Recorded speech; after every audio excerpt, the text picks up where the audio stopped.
Honneur à vous les frérots, j'espère que vous allez bien et bienvenue sur Fumi Show, review de l'épisode 13 de Undead Unluck. Oui, je continue Undead Unluck, alors je le continue, attention, je ne ferai pas toute la saison, mais franchement, j'ai vraiment kiffé cet animé, sincèrement, les frères qui me l'ont recommandé, je vous en remercie, je kiffe lorsqu'on me fait découvrir des petites pépites comme ça, et vous me connaissez, le kiff, lorsque je kiffe quelque chose, j'aime bien le traiter à fond, donc je fais l'épisode 13, voilà, tranquillement, mais je ne dis pas que je ferai le 14, machin, par la suite. Vous connaissez un petit peu les bails. Je ne m'engage pas.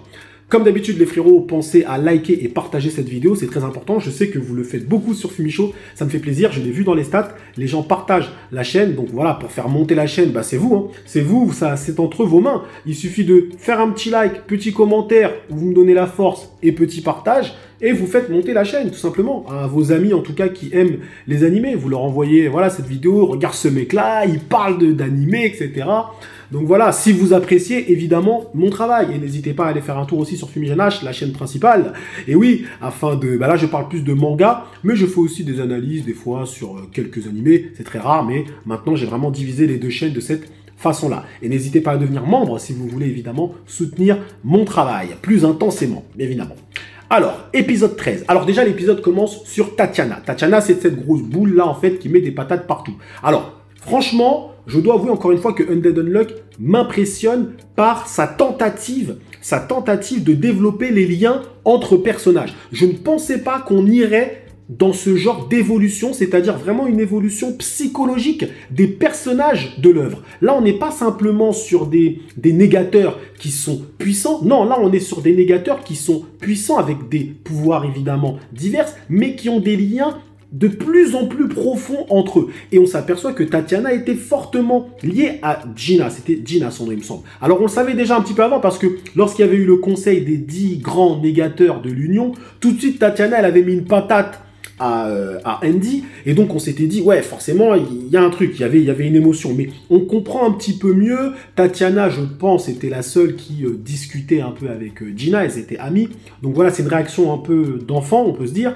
et derrière, Gina avait été remplacée par Fuko, et finalement, il y a un gros parallèle qui est fait entre Fuko et Tatiana, parce que les deux ont un corps qu'elles ne supportent pas, elles ne supportent pas leur corps, parce qu'on va l'apprendre à la fin, mais Tatiana, c'est intouchable, untouchable, tu peux pas la toucher. Elle, tu la touches, frérot, c'est compliqué pour toi. Elle renvoie tout, elle négation de tout. Ouais. Donc faut pas la toucher. Elle, c'est vraiment intouchable. Et c'est pareil que Fuko, mais à un niveau peut-être supérieur, parce que c'est quand même une dinguerie ce qu'elle va faire à la fin, même si ça aura pas vraiment de conséquences sur les ennemis, mis à part un bras. Mais il y a un gros parallèle qui est fait entre les deux. Les deux filles se comprennent parce que les deux filles sont frustrées de leur corps. Un petit peu moins quand même pour Fuko, parce que Fuko, elle est bien touchée par Andy quand même, hein. Elle est bien touchée, hein, ok.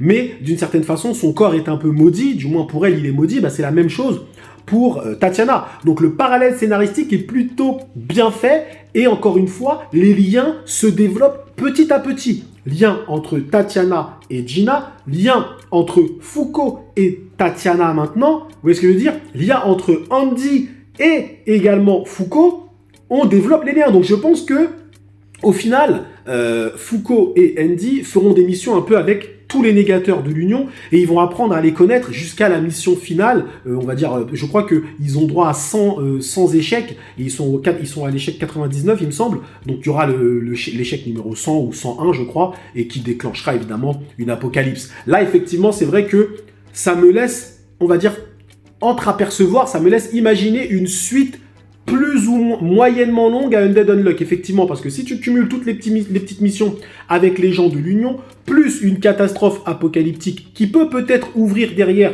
sur un nouvel univers, nouvel arc ou quoi que ce soit, tu peux claquer peut-être 25 tomes, et allez, soyons fous, 30 tomes. Tu peux les claquer, c'est vrai, tu peux les claquer, même si je trouverais que ça fait encore un petit peu long, mais là, je change un petit peu d'avis, effectivement, quand je vois tout ce qu'il est en train de faire psychologiquement, l'évolution psychologique des personnages, et toute la marche qu'il peut écrire, l'auteur, je me dis, ouais, finalement, ça peut peut-être aller un petit peu plus loin. Bref, donc, on est dans une course contre la montre, parce que Fuko a été touché par un repère, et oui, et un repère, lui, quand il te touche, bah, en gros, c'est mort, tu vas mourir, donc il faut le buter avant, un repère. Donc, On est dans une course contre la montre, Foucault va mourir. On se doute qu'elle va pas mourir, hein. Foucault, bah oui, clairement. Donc, mais il faut tuer un repère très rapidement. Et d'ailleurs, ça serait bien que cette organisation à laquelle il appartient, un repère là, explique un petit peu plus c'est quoi leur but, parce que pour l'instant, moi, j'ai pas trop capté, hein. C'est, ouais, on tue des négateurs, mais on en recrute. Bon, ils font un peu la même chose que l'Union, mais d'une façon différente. Faudrait qu'ils s'expliquent un peu mieux. Alors, il y a eu des explications dans l'autre épisode, mais ils ont un rapport avec Apocalypse qui est différent. Enfin, bref, c'est un peu...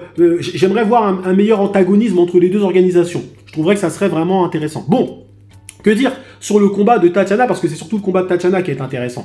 Alors, tu en as un, on sait pas trop lui c'est quoi sa négation. On ne la connaît pas, celui qui est habillé un peu... Bon, il fait penser un peu à un personnage de Yu Yu Hakusho. Moi, il m'a fait penser un peu à Genkai lorsqu'elle va participer au tournoi. Et lui, il a l'air de la négation, je sais pas, du métal, ou je sais pas c'est quoi son style de négation, mais en tout cas, il a l'air d'être il a l'air d'être très puissant. Et t'as l'autre, là, qui, lui, alors, on sait pas du tout c'est quoi lui. Lui, il arrive à créer des bombes. Alors, je me demande bien c'est quoi son pouvoir à lui, qu'est-ce qu'il peut... Négation de quoi ? Négation de tout pour créer une bombe, là, ça ne devient pas logique cette histoire. Donc, il va falloir nous expliquer aussi c'est quoi son pouvoir à lui, parce que là, Sharingan en action, hein, là, il n'y a pas de négation dans cette histoire. Le mec, il crée des bombes. Voilà, bon, il a déjà perdu un bras, donc à mon avis, c'est mal parti pour lui. Mais le combat était bon parce que, en fait, en soi, on est tous en attente du pouvoir de Tatiana. En fait, c'est ça, c'est un épisode qui est tourné autour de Tatiana, de toute façon. Et on est tous en attente de voir ce qu'elle va claquer, c'est quoi son pouvoir, et qu'on voit qu'elle pète tout, elle pète carrément le bateau à la fin. C'est une dinguerie, elle prend le bras du mec, là, qui faisait des armes, et je me suis dit, waouh, ah ouais, son pouvoir est vraiment cheaté de ouf. C'est assez incroyable, vous imaginez la vie de merde, la pauvre pour elle, franchement, elle reste dans une boule et tout, c'est chaud pour elle. Même pour manger et tout, compliqué. Tu m'étonnes, elle veut mourir, la pauvre. Et non, elle a retrouvé espoir. C'est ça aussi qui est intéressant, c'est qu'au final, on va loin dans la psychologie, on s'aperçoit que le pouvoir des négateurs peut être finalement bénéfique pour eux. Tu en as certains, ils aiment avoir ces pouvoirs, et tu en as certains pour qui le pouvoir, en fait, c'est une malédiction. Foucault, Tatiana, et même d'autres, là, le Unmove aussi, lui aussi, son pouvoir, il n'en veut pas, en fait. Donc, on te montre bien le côté, en fait, le pouvoir, lorsqu'il est mal utilisé, à quel point le pouvoir peut te dévorer. Donc, le sous-texte est plutôt intéressant aussi. Franchement, Undead Unluck, de plus en plus, ça va, hein. Ça va, en termes de petits shonen, ça raconte un petit truc.